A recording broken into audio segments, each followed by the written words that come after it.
Olá pessoal, boa noite para vocês.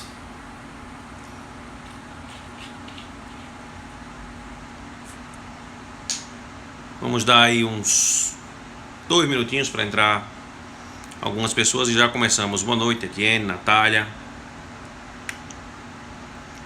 Paula.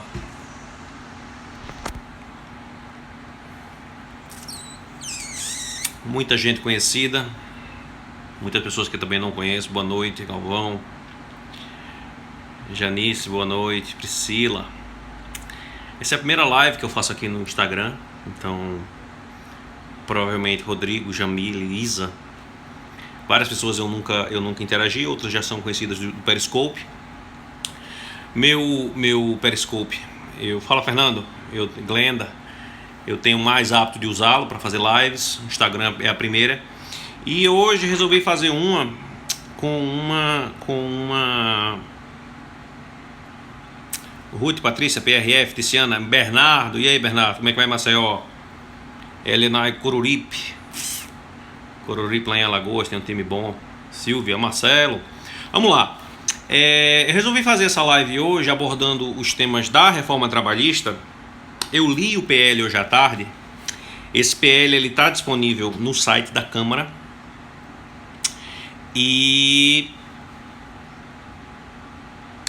em juízo preliminar, um juízo que eu refleti agora há pouco, fiz algumas anotações sobre o que eu vi e hoje recebi pelo WhatsApp um elenco que me pareceu mais bem estruturado que o meu e eu vou usá-lo como guia aqui. Vou ler o número do artigo, o que ele fala e da minha posição. Não sei de quem é esse material, logo não vou dar o crédito, mas não é meu. Tá rolando aí pelo WhatsApp. E vamos lá. O artigo 3º da reforma trabalhista, ele exclui a identidade dos sócios para a caracterização de grupo econômico. O que é isso? Hoje, o grupo econômico ele pode ser por coordenação, ou seja, as duas empresas em mesma linha hierárquica, uma com a outra, elas podendo se valer do contrato de trabalho, elas seriam ambas empregadoras daquele empregado. Pelo artigo 3º, deveria existir então hierarquia entre esses dois entes. Claro, é um primeiro passo que já limita a possibilidade do empregado ver o seu crédito adimplido, claro, e afasta uma garantia que o reclamante, no caso da ação judicial, teria de ver seu pleito atendido por qualquer uma daquelas que tenha se beneficiado do seu trabalho.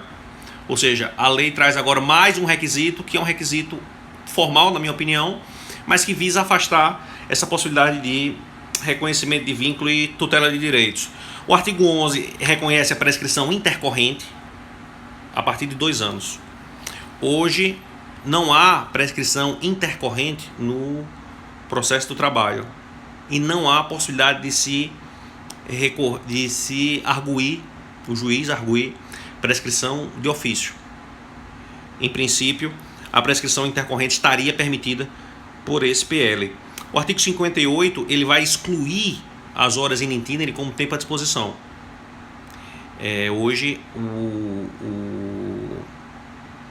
atendido aqueles requisitos de local de difícil acesso ou não servido por transporte público, haveria possibilidade de existir essas horas in itinere. No artigo 58 não vai mais existir, vai estar afastado. Eu posso colocar no Google Drive. Como é muita coisa, no Instagram não vai dar. Artigo 58 muda as regras do trabalho a tempo parcial. Artigo 58 estende a validade ao acordo de compensação de jornada e banco de horas, ainda que existam horas extras habituais. A gente sabe que o acordo de compensação de jornada e o banco de horas, ele não dá lugar à existência de horas extras habituais. Ou seja, quando há a hora extra habitual, ela descaracteriza esse acordo e esse banco de horas. Pelo novo texto, não. Artigo 74 diz que o pagamento do intervalo não concedido, o intervalo intrajornada não concedido, ao invés de ele ser pelo tempo total do intervalo, ele vai ser somente pelo tempo suprimido. Ou seja, o empregado teria direito a 1 hora de intervalo, gozou 40 minutos, esses 20 que deveriam ter sido gozados pela legislação atual devem ser pagos todo como hora extraordinária e ter caráter salarial, para então refletir sobre ele, sobre essa parcela, os reflexos de natureza salarial. No caso aqui, ele, em primeiro lugar, está afastando o adicional intrajornada, o intervalo intrajornada de 1 hora para dar lugar a um de 30 minutos, e está dizendo ainda que essa supressão ela só vai ser paga na parte que não for gozada e não na sua completude. O artigo 75 regulamenta o teletrabalho, o que a princípio, para mim, prima facie, não vejo problemas. Pode ser visto como um progresso, pode ser visto como uma modernização. Parêntese aqui, eu penso que a modernização e a possibilidade que a gente tem, a gente enquanto país, enquanto cidadãos, de gozar de uma legislação mais moderna, de gozar de uma legislação que estenda garantias tanto para o empregado quanto para o empregador, é algo bem-vindo. O que eu não concordo, seja como agente público, seja como cidadão, é a forma como esse processo foi conduzido e o contexto meramente supressivo que teve essa reforma. Eu tenho sido muito ativo nas minhas redes sociais a respeito disso, seja aqui no Instagram quanto no Facebook, e eu penso que na medida do que a gente vai colocando mesmo as unhas de fora, é que quem está lá em cima vai nos ver. Então, existem pontos positivos, eu li e reconheço, mas existem alguns negativos que são bastante maléficos. Dando continuidade aqui, o artigo 134 permite o fracionamento do gozo das férias com um período mínimo de 15 dias e o final no mínimo de 5 dias. 15 dias um período mínimo, desde que os demais tenham no mínimo 5 dias. Fala Frota, esse vídeo ele vai depois para o YouTube, então quem quiser ver depois vai lá para o YouTube. Hoje as férias elas podem ser parceladas desde que tenha no mínimo 10 dias e no máximo 2 parcelas. Não pode ser parcelada para menor de 18 e tem maior de 50. Esse parcelamento de férias também não vejo como sendo um problema. Vamos ao próximo artigo. 223, ele vai tarifar o dano extrapatrimonial, o dano moral. Então ele vai dizer que o dano moral seria leve, médio e grave, definindo então a indenização em 5, 10 ou 50 vezes o último salário. Ou seja, casos que, por exemplo, na justiça a gente vê um acidente de trabalho que resulta morte, que resulta numa lesão grave, que resulta numa incapacidade permanente, ele teria o limite a 50 vezes o último salário do empregado. Ou seja, o empregado que ganha um salário mínimo, R$1.000, vamos arredondar, se ele morre no trabalho, a indenização máxima seria R$50.000. É uma medida muito grave e, na minha visão, claramente inconstitucional. 443, ele vai criar a figura do trabalho intermitente, ou seja, é aquele trabalho estilo McDonald's. Como é aquele trabalho estilo McDonald's? Você é contratado pelas horas que você trabalha. Então o empregador pode lhe contratar para 2 horas pela manhã, 3 horas à tarde, 3 horas à noite. Ou então o empregador pode lhe contratar para 2 horas pela manhã e 6 horas ao longo do dia, conforme ele decidir. No que ele, empregador, decidir, você teria aí X tempo para se apresentar ao trabalho. O professor Fabre, ele colocou no Instagram no Facebook dele uma ACP a respeito disso. Então, acho que se vocês procurarem ACP McDonald's, vocês vão entender o que é trabalho intermitente e vão ver como ele é lesivo para o trabalhador. Você vai perceber que o trabalho intermitente ele tira ele tira do empregado uma possibilidade de usufruir do trabalho e usufruir de sua vida da maneira que melhor lhe aprouver. Então você trabalhador, você ficaria quase que indefinidamente à disposição do empregador, perdão, podendo ser chamado por ele a qualquer momento. E no tempo à disposição você não receberia nada. É uma modificação que tem um impacto social para lá de relevante. Imagine, por exemplo, você ser uma secretária que tem 8 horas intermitentes contratadas, nas quais o empregador pode lhe requisitar da maneira como ele melhor entender, e você está à disposição. Seria praticamente você estar em função daquele serviço, em função daquele contrato, durante todo o momento. Pessoal, os travamentos eles são comuns porque a nossa conexão de internet aqui no Brasil é terrível. Então a integralidade do vídeo vai para o YouTube, tá bom?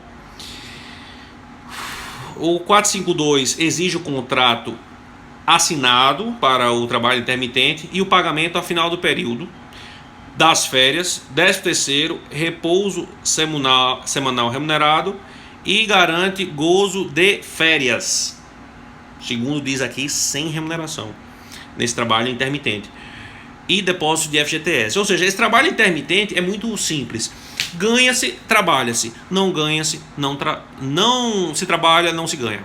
Simples. Se você estiver ativado no negócio do empregador, você recebe. Se você não estiver, você não recebe. Eu consigo ler vocês, mas eu não consigo ficar respondendo os comentários porque são muitos.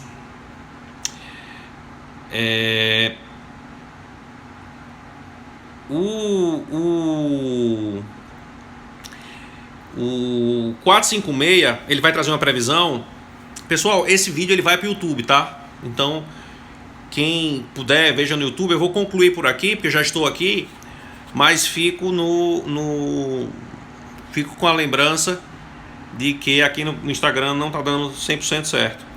Artigo 456, ele define que compete ao empregado a lavagem de seu uniforme, ou seja, o empregado que trabalha eventualmente, por exemplo, com algum contaminante, que trabalha eventualmente com veneno de agrotóxico, ou então o empregado que veste uniformes os quais seriam ou hoje são cuidados pelo empregador, eles teriam que lavar e cuidar dessa limpeza do uniforme. NR9 e NR31, para quem estuda a legislação trabalhista para FT, vai conseguir perceber que isso é um retrocesso gritante. Artigo 457, ele define que não integra o salário a ajuda de custo, vale-refeição, diárias, prêmios e abonos. Ou seja, ele exclui o caráter salarial de todas essas parcelas sem qualquer espécie de contraprestação. O 461, ele inclui a contemporaneidade como requisito para a equiparação. Súmula 6 do TST, ela vai falar sobre a equiparação e ela vai dizer que necessariamente não tem que ser contemporâneos os trabalhadores. E o 461 também vai excluir a equiparação por paradigma remoto, ou seja, é a equiparação da equiparação. A súmula 6 do TST tem essa previsão, só que o 461 ele vai afastar isso. O 468 ele vai excluir a incorporação da gratificação nos casos de reversão do empregado para a sua função originária. Ou seja, aquele caso dos 10 anos nos quais o empregado tenha desempenhado aquela função, não vão servir mais para fins de incorporação. O 477 ele vai igualar as rescisões individuais, plurimas ou múltiplas, e aquelas coletivas, aquelas que envolvem toda uma empresa. É natural que as coletivas elas têm hoje, atualmente, uma necessidade de ser negociada por instrumento coletivo. O 477 reconhece ainda a quitação total nos casos de PDV, desde que previsto em norma coletiva. O 484 ele cria a rescisão por acordo entre as partes. Paga-se metade do aviso, metade da multa, férias e 13º integral e saque de 80% do FGTS, sem acesso ao seguro-desemprego. Se você está gostando aí, manda aquele joinha que a gente gosta. Olha só, se você vai supor que o ânimo do indivíduo é se furtar a pagar uma multa de 40% e que é liberar o seguro-desemprego para o empregado, por que raios alguém iria fazer um acordo no qual ainda seria devida a multa e sem acesso ao seguro-desemprego? Isso é norma para inglês ver. Isso é norma, na minha visão, que visa legitimar uma conduta que é ilícita, mas que na possibilidade concreta de ver isso sendo utilizado pelas partes, eu desconfio muito. O artigo 507 reconhece a possibilidade do compromisso arbitral, ou seja, reconhece a possibilidade de haver arbitragem no contrato de trabalho para os salários superiores a 2 vezes o teto da Previdência, ou seja, salários acima de R$10.000, a rescisão ou a negociação, a transação, né, melhor dizendo, poderia ser feita por compromisso arbitral. O 507 reconhece válida e dá eficácia geral da quitação anual das obrigações trabalhistas, firmada mediante assistência sindical. Ou seja, a cada ano, se houver assistência do sindicato, o trabalhador, obviamente, em seu prejuízo, daria quitação das parcelas relativas àquele ano sem possibilidade de arguir em juízo qualquer medida contrária àquela quitação. Ou seja, anualmente, com a assistência dos sindicatos, os empregadores teriam a quitação de toda e qualquer parcela que tenha sido paga ou não paga naquele ano. O 611 ele traz norma que prevê a prevalência da negociação coletiva sobre a legislação, observados os seguintes limites. Parêntese, para quem listou aqui esses 30 artigos, o legislador vem falar que vai observar limites. Detalhe que eles não observaram nenhum limite até aqui, mas vamos lá. Prevalência do negociado sobre o legislado, observados os limites constitucionais. Jornada de trabalho, banco de horas, intervalo mínimo para alimentação de no mínimo 30 minutos, plano de cargos e salários, regulamento empresarial, teletrabalho, sobreaviso, produtividade, desempenho, controle de jornada, troca de feriados, enquadramento da insalubridade, prêmios e participação nos lucros. Ou seja, em todos esses temas, o que for negociado entre empregador e empregado vai prevalecer sobre a legislação. Claro que eles põem uma ressalva ridícula, que é observado o limite constitucional, algo que o próprio legislador não observou, tá? São esses os itens de direito material do trabalho. Ainda tem outro tanto de direito processual do trabalho que eu posso abordar em uma outra circunstância.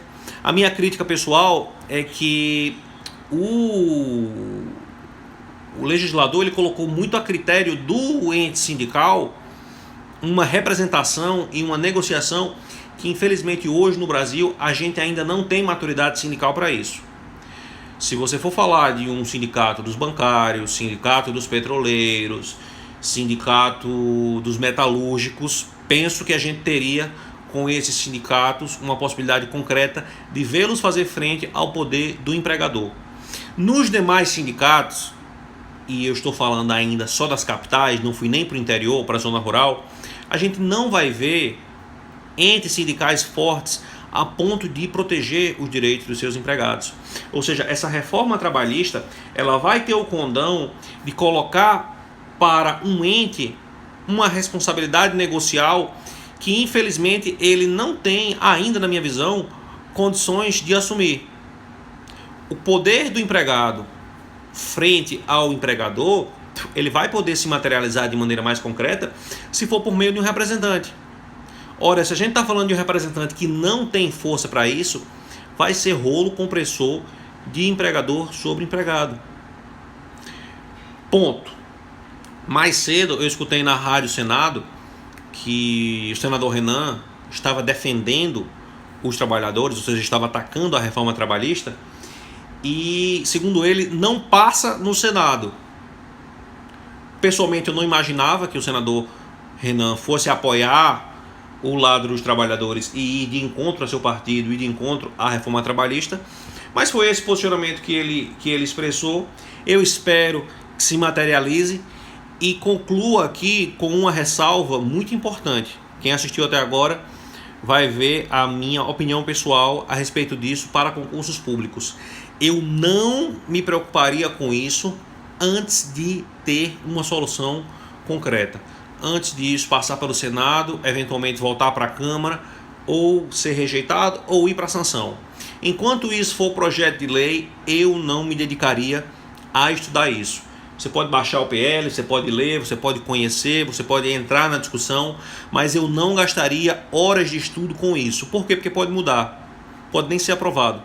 Pode passar mais 5, 10 anos num escaninho dentro do Senado e não ir para frente.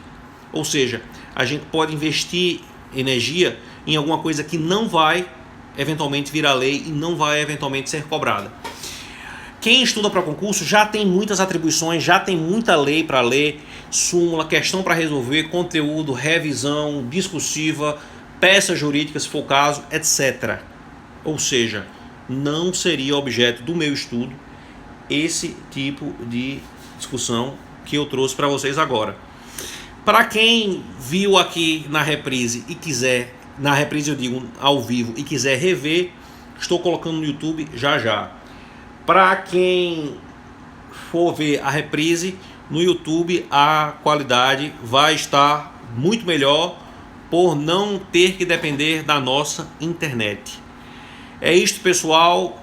Dúvidas, estou à disposição, seja aqui no Instagram para esclarecer qualquer questionamento a respeito de legislação, de súmula, jurisprudência, o que eu puder ajudar eu ajudo, dicas de estudo, enfim, estou à disposição de vocês, tanto aqui quanto no Facebook, tanto no meu Facebook pessoal, Daniel Magalhães, como no meu Facebook, na minha página,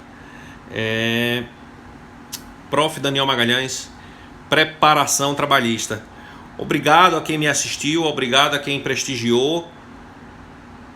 Não vejo por que se preocupar com isso agora, mas trouxe aqui minha opinião para ressalvar as preocupações de quem tinha essa visão de que afetará os concursos públicos. Em princípio não, vai afetar o trabalhador e, na minha visão, é um retrocesso absurdo que o Brasil não pode tolerar, que a nossa sociedade não pode tolerar e que certamente veremos a pressão que virá das ruas quando a gente efetivamente chegar e se posicionar a respeito disso. Eu ainda vejo a sociedade muito calada, eu ainda vejo os atores que deveriam estar se posicionando sobre isso, que são os próprios trabalhadores e os seus sindicatos, calados a respeito. O que a gente vê, em grande medida, são órgãos de classe se posicionando. O meu sindicato já se posicionou, associações do MPT, da Justiça do Trabalho, os sindicatos patronais, claro, eles estão se posicionando a respeito do que lhes é favorável, é natural, esses caras são muito bem assessorados, esses caras são muito bem acompanhados e, claro, eles estão fazendo o lado deles. Cabe a nós que militamos nos direitos sociais cabe a nós que estamos do lado de cá, do lado do trabalhador, fazer valer o nosso ponto de vista. Concluo, por último, que este não é um posicionamento político, não é um posicionamento de esquerda, não é um posicionamento de direita. É um posicionamento pessoal, é um posicionamento individual que eu, como agente público e eu, como cidadão, não posso tolerar. Se a gente for refletir como sociedade a respeito do que está positivado nesse PL, a gente vai ver os grandes prejuízos que haverão no Brasil e que irão somente precarizar as relações trabalhistas, trazer desigualdade social e aumentar cada vez mais esse fosso que existe no nosso país entre quem tem e quem não tem.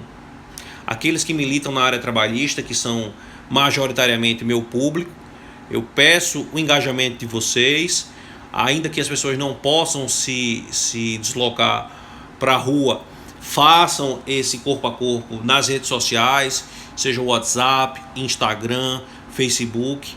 Vejo muita gente defendendo, vejo muita gente atacando e vejo também, infelizmente, muita gente calada.